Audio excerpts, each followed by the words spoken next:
Number the Stars, Chapter 17. All this long time.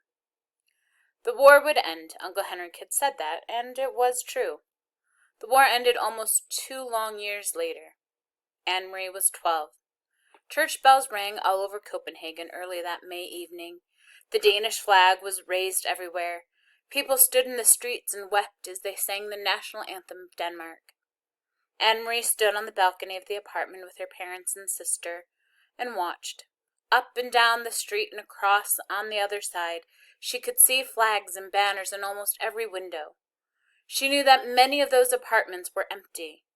For nearly 2 years now, neighbors had tended the plants and dusted the furniture and polished the candlesticks for the Jews who had fled. Her mother had done so for the Rosens. "It is what friends do," Mamma had said. Now neighbors had entered each unoccupied waiting apartment, opened a window, and hung a symbol of freedom there. This evening Mrs. Johansson's face was wet with tears. Kirsty, waving a small flag, sang. Her blue eyes were bright. Even Kirsty was growing up. No longer was she a light-hearted chatterbox of a child. Now she was taller, more serious, and very thin. She looked like the pictures of Lise at 7 in the old album. Peter Nielsen was dead. It was a painful fact to recall on this day when there was so much joy in Denmark, but Anne-Marie forced herself to think of her red-headed almost brother, and how devastating the day was when they received the news that Peter had been captured and executed by the Germans in the public square at Ringvingen in Copenhagen. He had written a letter to them from prison the night before he was shot. It had said simply that he loved them, that he was not afraid, and that he was proud to have done what he could for his country and for the sake of all free people. He had asked in the letter to be buried beside Lise. But even that was not to be for Peter.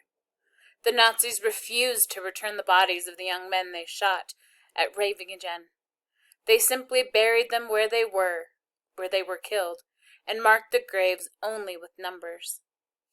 Later, Anne-Marie had gone to the place with her parents, and they had laid flowers there on the bleak numbered ground. That night, Anne-Marie's parents told her the truth about Lisa's death at the beginning of the war. "She was part of the resistance, too," Papa had explained. "Part of the group that fought for our country in whatever ways they could."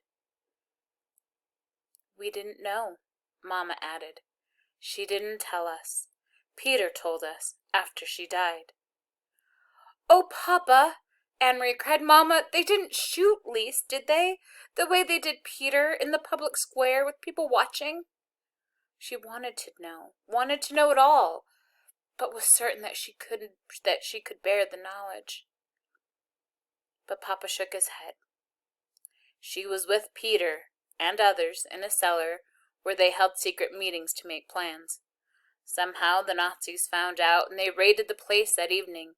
They all ran different ways, trying to escape. Some of them were shot," Mama had told her sadly. "Peter was shot in the arm. Do you remember that Peter's arm was bandaged and in a sling at Lisa's funeral?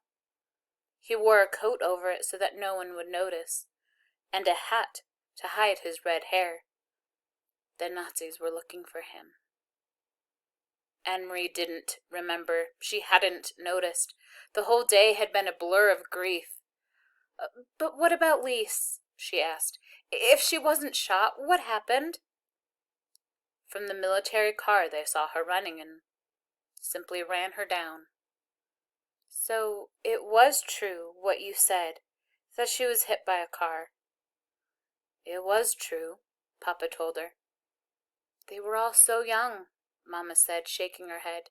She blinked, closed her eyes for a moment, and took a long, deep breath.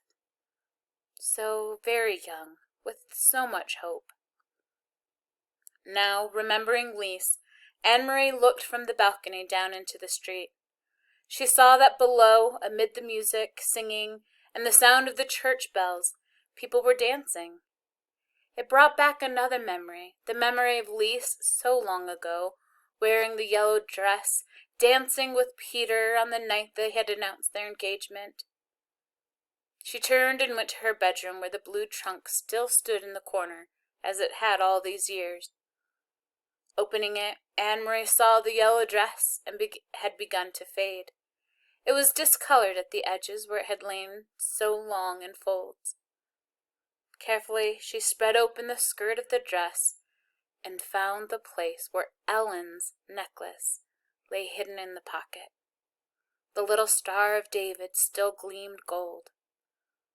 "Papa," she said, returning to the balcony, where her father was standing with the others, watching the rejoicing crowd. She opened her hand and showed him the necklace. "Can you fix this? I have kept it all this long time. It was Ellen's." Her father took it from her and examined the broken clasp. "Yes," he said, "I can fix it. When the Rosens come home, you can give it back to Ellen." "Until then," Anne-Marie told him, "I will wear it myself."